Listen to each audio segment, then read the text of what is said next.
आपके हमसाये में एक मुल्क जो है वो न्यूक्लियर कर देता है, फोड़ देता है, जो हमेशा हमारी दुश्मनी पे ही सियासत कर रहा है। हमारे पास क्या ऑप्शन था? ये हमने एटमी धमाके किस सन में किए थे? मेरी यादाश्त को अच्छी नहीं रही। 98 में 97 ये एटम बम क्या 1 मिनट में बन गया? नहीं, ये तो ज़ाहिर है, वो तो फोड़ा हमने उस दिन ना। आप फिर हाँ देखे ना, आपने ये तैयारी कब से शुरू की? इसके पीछे एक बहुत बड़ी हिस्ट्री है। हमें किस किस ने मदद की, हमसाया ममालिक में से कुछ लोगों ने, इसकी भी एक हिस्ट्री है। उस दिन जिस दिन ये हुए, सवाए एटमी धमाके करने के अलावा पाकिस्तान के पास कोई चारा नहीं था। हम ये भी कहते हैं इसको इमरान नवाज शरीफ को भी दे दे, लेकिन अगर वो कहें कि होली सोली इसका क्रेडिट मुझे जाता तो फिर मैं इख्तलाफ राय की गुस्ताखी करूंगा आपसे भी और उनसे भी। क्या हम कंपल्सिव लायर्स हैं? हम झूठे लोग हैं कि भाई मैं एक स्टैंड लेता हूं, मैं स्टैंड लेता हूं जी कि मैं ये कहूं कि न्यूक्लियर के इन प्रिंसिपल तो दुनिया में कोई सेन आदमी भी हक में नहीं है, लेकिन अमेरिका ने एक ऐसी सिक्योरिटी एनवायरनमेंट क्रिएट कर दी है कि जिस मुल्क के पास बॉम्ब नहीं होगा वो घुस जाएगा। अमेरिका जाए बाढ़ में, अमेरिका कौन होता है? देखे ना, देखे नॉर्थ कोरिया में नहीं गया, नॉर्थ कोरिया में हाथ में लाने गया। उसने कहा था मैं तुम्हारे ईस्ट कोस्ट तक पहुंच सकता हूं। काजी साहब नहायत अदब एहतराम से, अमेरिका जाए बाढ़ में वो कौन होता है? डू यू थिंक अगर अल्लाह ना करे हमारे पास बम होता तो आज मकबूजा कश्मीर नहीं, भारत आपके साथ क्या करता? क्या वो आपका हमदर्द था या है? आपके एक्स प्राइम मिनिस्टर की दोस्ती है सज्जन जंदाल से अलग रही। मैं आपको वाकया बताऊं, आपका आज जो आजाद कश्मीर है वो महफूज नहीं रहना था, बल्तिस्तानी में 2010 में कमाल है यार। कब जब जिन्होंने यहाँ पे ये बिल्डअप हुआ था फौजों का, और उसमें वो पाकिस्तान पर हमला करने की बात कर रहे थे, वहाँ हमला हुआ था, वहाँ पे एक टेररिस्ट अटैक हुआ था, तो वहाँ क्या हुआ? वहाँ पे आपके अक़वाम मुत्तहिदा में जो मुस्तकिल मंदूब थे, ये जो अब्दुल्ला हारून, क्या नाम उनका, तो उनसे कहा गया कि जंग की सूरत में क्या आप टैक्टिकल वेपन इस्तेमाल करेंगे? हमें गारंटी दें कि आप नहीं करेंगे। तो इस वहाँ पे कहा, पाकिस्तान ने कहा कि जी हमारे पास टैक्टिकल न्यूक्लियर वेपन को इस्तेमाल करने का कोई इसके अलावा कोई हमारे पास ऑप्शन नहीं है, और हम आपकी ये जो सिलिकॉन वैली पर यहाँ है ना इंडिया में, हम इस पर फोड़ देंगे। तो चुनाचे मल्टीनेशनल कंपनी ने इंटरवीन किया और भारत को कहा कि अगर आपने पाकिस्तान पे हमला किया तो हम अपनी इन्वेस्टमेंट बाहर ले जाएंगे। अच्छा मलक साहब, मैं वजह से गुजारिश करता हूँ, 1947 में पाकिस्तान का वजूद आया, अल्हम्दुलिल्लाह हमें एक तवील जद्दोजहद के बाद आज़ाद मुल्क मिला। एटम बम जो हमने बनाया पाकिस्तान की हिफाजत के लिए बनाया कि या पाकिस्तान उसकी हिफाजत के लिए है? नहीं, पाकिस्तान की हिफाजत के लिए बनाया। मैं आपकी एक बात को थोड़ा सा बढ़ाना चाह रहा हूँ। ये क्रेडिट आपने बहुत खूबसूरत बात की। ये जुल्फ़कार अली भुट्टो पाकिस्तानी एटम बम का बाप है। जुल्फ़कार अली भुट्टो ने हॉलैंड से डॉक्टर कदीर और दो लोगों को वहाँ से लाए, 70s की बात है। और आगे सबसे बड़ी जो हिस्ट्री की बात है, मुल्तान में एक शामियाना लगाया गया, जिस तरह शादी थी उस ज़माने में, मैं 70s की बात कर रहा हूँ। शामियाने के नीचे पाकिस्तान के सारे ये लोग बैठे और इन्होंने फैसला किया एटम बम। मैं बताता हूँ, उससे पहले भी ये सिलसिला शुरू हुआ था। हिस्ट्री ना ख्वाहिशात की मुताज नहीं हुआ। भुट्टो को आप नाम नहीं निकाल सकते, हिस्ट्री ख्वाहिशात की मुताज नहीं हो सकती। मुझे बताएं, जो लोग कहते हैं बम नहीं बनाया, बम का हमने क्या करना है? क्या हमने मोदी के पोते को सालगिरह पे देने लिया? मौलाना फजलुर रहमान के पोते को सालगिरह पे तोहफे देने के लिए रखा? खुदा ना खास्ता भारत मैली आंख पाकिस्तान की तरफ डालता है, पाकिस्तान के ऊपर हमला करने की कोशिश करता है, हमारे आज़ाद कश्मीर की तरफ आता है। हम हर मुमकिन पुरअमन मुल्क है, हम जंग नहीं चाहते, पाकिस्तान ना जंग चाहता, लेकिन ये नहीं हो सकता कि बम हमने किसी को तोहफे में देने के लिए रखा हुआ है। उसको बहालत है मजबूरी, बहालत है मजबूरी। भट्टी साहब, हम तो इस्तेमाल नहीं करना चाहते।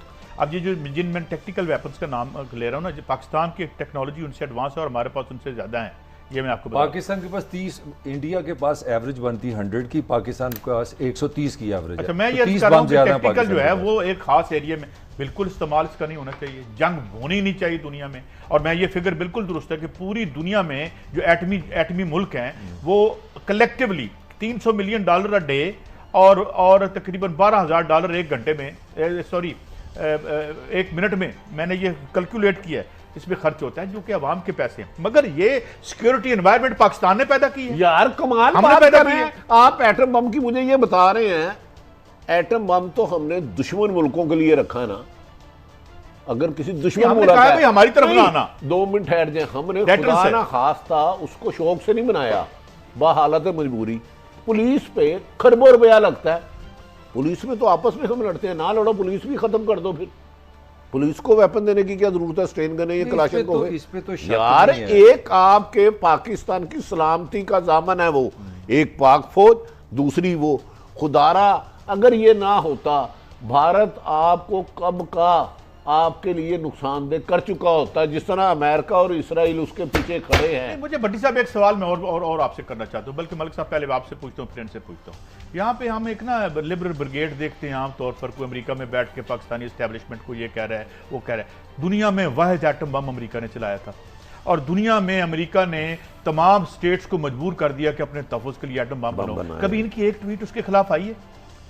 काजी साहब वो बिल्कुल ठीक है। मैं जो आपका बुनियादी नहीं, point मेरी है, बात उससे जवाब देना। मैं ये डबल स्टैंडर्ड है या नहीं, क्या है? मैं दोनों तरफ, लिबरल हो, सियासतदान हो, पाकिस्तान में अगर सच बोलने का कल्चर नहीं आएगा तो हम घूमते रहेंगे। मैं आपकी बात से आई सल्यूट यू, जो आपने बात की है कि अगर आज का दिन था शहबाज शरीफ आता, मैं ज़्यादा इज्जत उसकी करता अगर वो सच बता देता कि यार हम चाह रहे थे $5 अरब ले लेते, बम ना चलाते, उसके ये फायदे थे। आर्गूमेंट करते, ये जो काम है ना कि बाद में आप हीरो बन जाए, बाद में आप शेर बन मलिक जाए, साहब, वो ये सही नहीं है। यही लिबरल का भी यही हाल है। I agree with you. आपकी टाई बड़ी खूबसूरत है। पाकिस्तान में जो 2 नायाब चीजें हैं ना, एक सच नायाब है और एक इंसाफ नायाब इसीलिए है। ये बात मसाइल में हमें फंसे हैं मान ना। लेनी चाहिए। इसीलिए हम तबाही के दहाने पे आए हैं तो देख कि लेना हमें क्या हो रहा इतनी है। अखलाकी जरूरत नहीं रही, कोई गलती होगी तो उसका इख्तलाफ करना, इसको तस्लीम और कर भट्टी साहब और सच और इंसाफ नायाब हो गया इस मुल्क में। मैं Exactly. चैलेंज करता हूँ, यही वजह है। मुझे मौजूदा अगर हुक्मरानों को बड़ा शौक है ना मदीने की रियासत, तो मुनाजरा कर अच्छा, मैं लें। एक बात मैं यहाँ पे एक और एक भी कहूंगा, मैं पॉइंट में कमेंट डिस्कस करने की करूंगा। इजाजत चाह रहा हूँ। एक कमेंट, मुझे अच्छा नहीं लगता ये वजीर खारजा तब बताता ना कि ये नहीं चाह रहे थे, जब आप रिटायर हो जाते हैं ना, ये सच बोलना भी आप ठीक अंडर नहीं ओथ होते हैं, नहीं, अंडर ओथ आप होते हैं तो सारी बाद में दुनिया क्यों में बोलते सारी हैं? दुनिया में ऐसे होते नहीं, हैं। डॉक्टर कदीर तब तो बोले नहीं थे। मेरी बात सुन, अमेरिका के क्लासिफाइड डॉक्यूमेंट्स 25 साल बाद आते तो हैं। ये तो जब रिटायर होते हैं साथ ही बोल पड़ते हैं। 25 कितने साल हो गए नहीं, हैं? नहीं, 25 98 में हुआ तो गिन लेना, भाई साहब, 2 या यार 22 मुझे साल हो बता गए। दे फिर, अगर चलो आप नवाज शरीफ को क्रेडिट दे दें, नवाज शरीफ ने कब शुरू किया और कब खत्म किया? नहीं, मैं- क्या 4 दिन में शुरू करके गौहर खत्म कर यूब को लिया? तो तब क्रेडिट दूं ना, वो फौरन कहता मैं रिजाइन करता हूं, मैं तुम्हारा वजीर खारजा नहीं बनता, तुम डरपोक यार, हो ये गए। डिजाइन तो नहीं ना, काम भी नहीं, करना, बम तरह हो भी गया, नहीं। बम फोड़ दिया गया ना। बाद में हीरो बना आप के। आप देखें, ड्रामे- आप ये गलत कह रहे हैं। आपको पता होगा पिछले दिनों में पाक फौज के एक ब्रिगेडियर को सजाए मौत सुनाई गई। हाँ, कुछ चाहिए ऐसी एक खबरें। जी जी, एक मेजर क्या- जनरल या लेफ्टिनेंट जनरल थे, उन्हें भी सजा सुनाई गई। अब वो आप कहेंगे जी सारी उम्र आपने क्यों नहीं पकड़ा? जब उनके बारे में शवाहिद और हकायक आ गए तो आर्मी चीफ को सलूट करना चाहिए। भाई उन्होंने, चाहे अपनी फौज के लोग हैं जो मुल्क के खिलाफ चल रहे हैं, उनके खिलाफ कार्रवाई की। देखिए, हर चीज़ का एक वक्त होता है। आप जब ओन ओथ होते हैं तो आपकी कुछ जिम्मेदारियां भी एक होती और हैं। बात है ना, गैर ये सवाल इसलिए नहीं बनता क्योंकि अगर ये फैसला हो जाता कि जी एटम बम हमने नहीं फोड़ना और इस्तीफा ना देते आपके इन प्रोटेस्ट जो आपके वजीर खारजा थे उस वक्त, फिर तो बात समझ आती है। जब हो ही गया, अच्छा अब मैं आपके